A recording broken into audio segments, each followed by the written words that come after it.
గద్దపాటి సురేష్ హత్యను దళిత సంఘాల నాయకులు తీవ్రంగా ఖండించారు. హత్యకు పాల్పడ్డ దుండగులను కఠినంగా శిక్షించాలని డిమాండ్ చేశారు.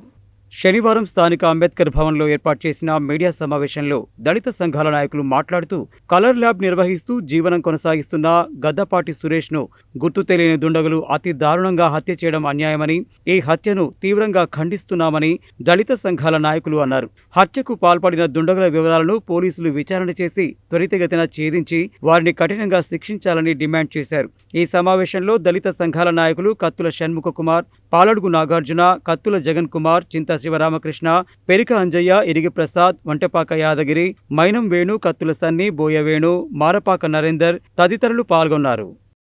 రాత్రి అతి దారుణంగా గద్దపాటి సురేష్ను గుర్తు తెలియని వ్యక్తులు దారుణంగా హత్య చేశారు.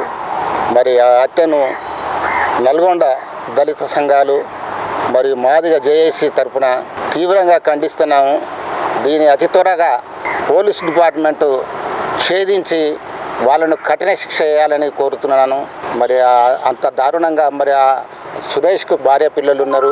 ఏం జరిగిందో మాకైతే తెలియదు, కానీ సంఘటన చాలా బాధాకరంగా ఉంది. దళిత సంఘాలు అందరం ఎంతో చింతిస్తున్నాం, బాధపడుతున్నాం.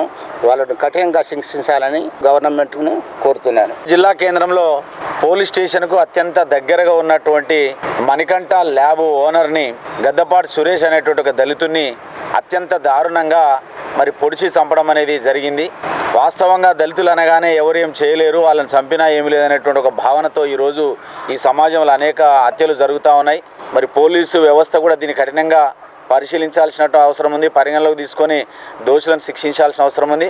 ఈరోజు గద్దపాటి సురేష్ ల్యాబ్ ఒకటి ఏర్పాటు చేసుకొని చాలా గొప్పగా నడుపుతూ ఒక 40-50 మందికి ఉపాధి కూడా కల్పిస్తూ ఒక మంచి ఆలోచనతో ముందుకు పోతున్నటువంటి పరిస్థితులలో మన నల్గొండ పట్టణంలో అత్యంత కిరాతకంగా వాళ్ళు కిరాయి హంతకుల్లాగా మాస్కులు వేసుకొని వచ్చి అతన్ని అత్యంత దారుణంగా కత్తిపోట్లతో చంపడం అనేది జరిగింది. దీన్ని తీవ్రంగా ఖండిస్తున్నాం.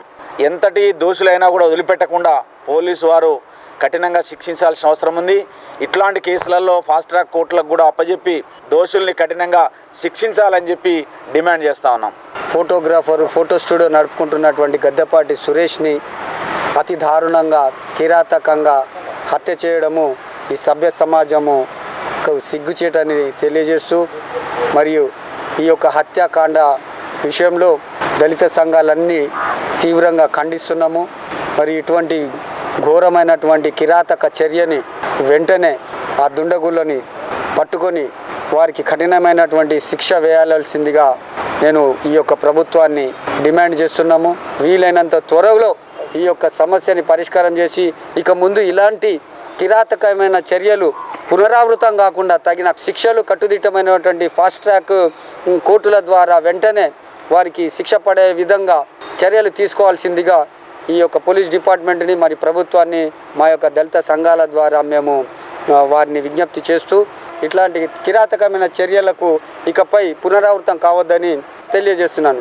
తన ఇంట్లో తన పని చేసుకున్న సందర్భంలో పని నిమిత్తం వచ్చేసి ప్రాణం తీసిన ఘటన ఒక్కసారి నల్లగొండను ఉలికిపడేటట్టు చేసింది. ఇది ఎక్కడనో కాదు, పోలీస్ స్టేషన్కి అది సమీపంలో జరిగింది. ఇక్కడ మేము బయట ఎక్కడనో తిరుగుతున్నప్పుడు మరి మాకు రక్షణ ఎవరిస్తారు? పోలీస్ స్టేషన్ పక్కన ఉన్న వాళ్ళకే ప్రాణాలు తీస్తున్న సందర్భంలో బయట మేము ఎక్కడెక్కడో మా వాళ్ళు పని చేసుకుంటూ ఒక దూరమైన పోయితే కూడా ఇంటికి వచ్చినా కూడా గ్యారంటీ లేని పరిస్థితి ఉంది. కాబట్టి ఎవరైతే దోషులు అయితే ఉన్నారో చేసిర్రో వాళ్ళని తక్షణం పట్టుకొని కఠినంగా శిక్షించాలని చెప్పేసి మేము దళిత సంఘాల నుంచి డిమాండ్ చేస్తున్నాం.